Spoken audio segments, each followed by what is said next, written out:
नमस्ते दोस्तों, आशा है आप सब स्वस्थ और बहुत अच्छे होंगे। इस वीडियो में हम कुछ नया सीखेंगे।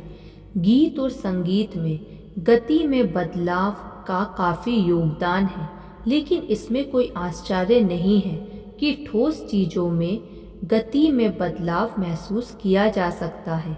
इसके अर्थ का सटीक उदाहरण देने के लिए हम कह सकते हैं कि बैलगाड़ी धीमे टेम्पो के साथ आगे बढ़ती है, एक एक्सप्रेस रेलगाड़ी तेज टेम्पो के साथ दौड़ती है। आधुनिक बंदूक बेहद तेज गति में बदलाव के साथ मिनट के 600वें हिस्से में गोलियां दाग सकती है, जबकि पुरानी मंजिल बंदूक को दोबारा भरने में 3 मिनट लगते थे। यानी धीमे गति के बदलाव के साथ गोली दागी जाती थी। सभी संगीतकार इस सिद्धांत को बखूबी जानते हैं। आधे स्वर को उठाने में 8 स्वर को उठाने से ज़्यादा समय लगता है। मंच पर प्रभावी पेशकश के लिए गति में बदलाव की भूमिका बेहद महत्वपूर्ण होती है। यदि वक्ता पूरे भाषण को एक ही स्वर और लहजे में प्रस्तुत करता है, तो यकीनन वक्ता ने भाषण को जोर और बल के सुंदर प्रभाव से वंचित रखा है। बेसबॉल को फेंकने वाला खिलाड़ी, क्रिकेट में गेंदबाज, टेनिस में सर्विस करने वाला खिलाड़ी सभी गति में बदलाव के महत्व को बखूबी समझते हैं। गेंद फेंकते समय गति में बदलाव किया जाता है। इसी प्रकार वक्ता को भी गति में बदलाव के महत्व को समझना चाहिए। एक रूपता स्वाभाविकता के महत्व को समझाती है। स्वाभाविकता के साथ गति में बदलाव भाषण को और ज़्यादा आकर्षक बना देता है। कलाकार के लिए स्वर की गति में बदलाव करना बेहद महत्वपूर्ण हुनर होता है। यदि कलाकार इस हुनर पर कमज़ोर पकड़ रखता है, तो अभिनय में नीरसता महसूस होती है।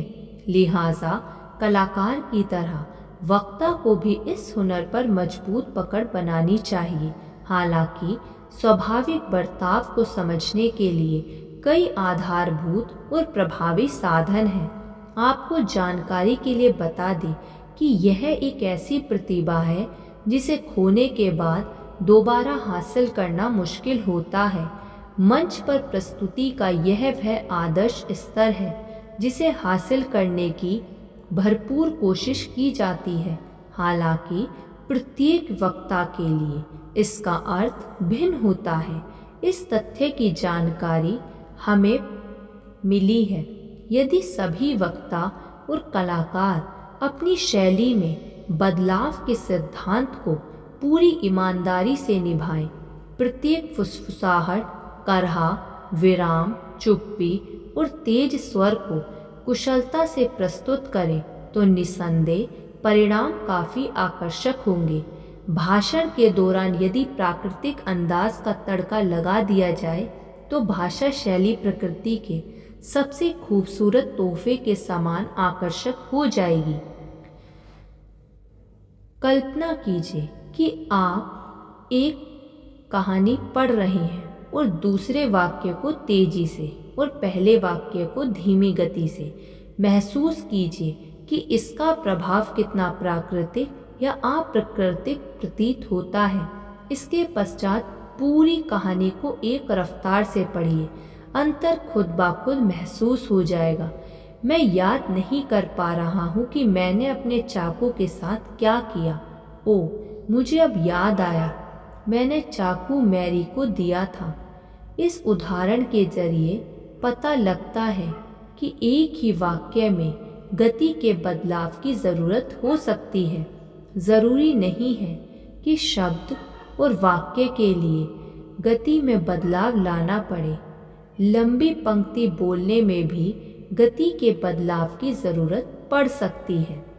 गति में लगातार बदलाव के जरिए कैनरी चिड़िया अपने संगीत को अत्यंत कर्णप्रिय बना देती है।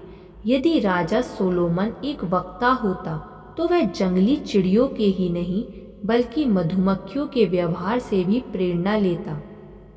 किसी ऐसे गीत की कल्पना कीजिए जिसमें केवल 1/4 स्वर हो, एक ऐसे वाहन की कल्पना कीजिए जो केवल एक ही रफ्तार से चलता हो। गति में किया गया बदलाव प्रभावशाली होता है और दर्शकों को आकर्षित करता है। यदि कोई रेलगाड़ी 110 किलोमीटर प्रति घंटे की रफ्तार से दौड़ रही है तो मुमकिन है कि आप उस रफ्तार पर ध्यान ना दें, लेकिन यदि अचानक रेलगाड़ी 20 किलोमीटर प्रति घंटे की रफ्तार पर चलने लगे तो आपका ध्यान जरूर आकर्षित होगा। संभव है कि रेस्टोरेंट में खाना खाते वक्त आपका ध्यान धीमे बज रहे संगीत पर ना जाए, लेकिन यदि संगीत की आवाज़ अचानक तेज कर दी जाए तो आपका ध्यान स्वाभाविक रूप से उस ओर जाएगा।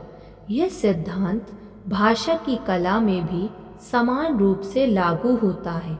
यदि आप कोई महत्वपूर्ण तथ्य दर्शकों के समक्ष प्रस्तुत करना चाहते हैं तो तथ्य को गति में बदलाव के साथ कुशलता से पेश कीजिए। निस्संदेह ऐसा करने पर दर्शकों का ध्यान आपकी ओर आकर्षित होगा। जो मैंने कहा था मैं उसे भूलना नहीं चाहता। मैं चाहता हूँ कि आप इस बात को ज़्यादा से ज़्यादा दिनों के लिए याद रखें। मुझे परवाह नहीं यदि आप 6 बंदूकें अपने साथ लाए हों। संवाद का पहला वाक्य बड़े आराम से बोला गया। याद रखने वाला दूसरा वाक्य विद्युत की गति से प्रस्तुत किया गया। इसी बीच कलाकार ने संवाद का आखिरी वाक्य बोलते वक्त रिवॉल्वर बाहर निकाल लिया। इस संवाद का इतना गहरा प्रभाव पड़ा कि दर्शकों के जहन में पूरा नाटक तो धुंधला पड़ने लगा, लेकिन इस संवाद को अगले 6 महीनों तक याद रखा गया। एक प्रभावी वक्ता बनने की तैयारी में जुटे छात्र आसानी से समझ सकते हैं कि कलाकार अपने संवाद को यादगार बनाने के लिए इसी कला का इस्तेमाल करते हैं। गति के सिद्धांतों का अभ्यास करते वक्त नियमों से ज़्यादा विचार का ख्याल रखना चाहिए। इस बात से कोई फर्क नहीं पड़ता कि किस वाक्य को तेज गति से बोला गया और किसे धीमी गति से।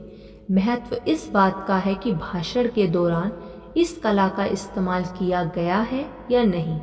भाषण के दौरान गति में बदलाव के हुनर का प्रयोग बहुत सावधानी के साथ करना चाहिए। ऐसा ना हो कि आप उत्तेजना में वाक्य को ज़रूरत से ज़्यादा गति दे दें। नए वक्ताओं में यह दोष ज़्यादा देखने को मिलता है। श्रीमती सिडोन का नियम था कि समय लें। करीब 1 सदी पहले चिकित्सा विज्ञान में बंदूक से उपचार नामक औषधि मिश्रण के जरिए इलाज की प्रथा का चलन था। इसके अंतर्गत करीब 50 अलग अलग औषधियों का मिश्रण मरीज को दवा के तौर पर इस उम्मीद के साथ दिया जाता था कि कोई एक दवा काम कर जाए। हालांकि चिकित्सा प्रणाली में यह योजना कारगर साबित नहीं होती, लेकिन भाषा को विविधता प्रदान करने के लिए इस विधि का इस्तेमाल ज़रूर किया जाता है। धन्यवाद। ऐसी और वीडियो सुनने के लिए आप इस चैनल को सब्सक्राइब कर लीजिए और इस वीडियो को लाइक कर दीजिए।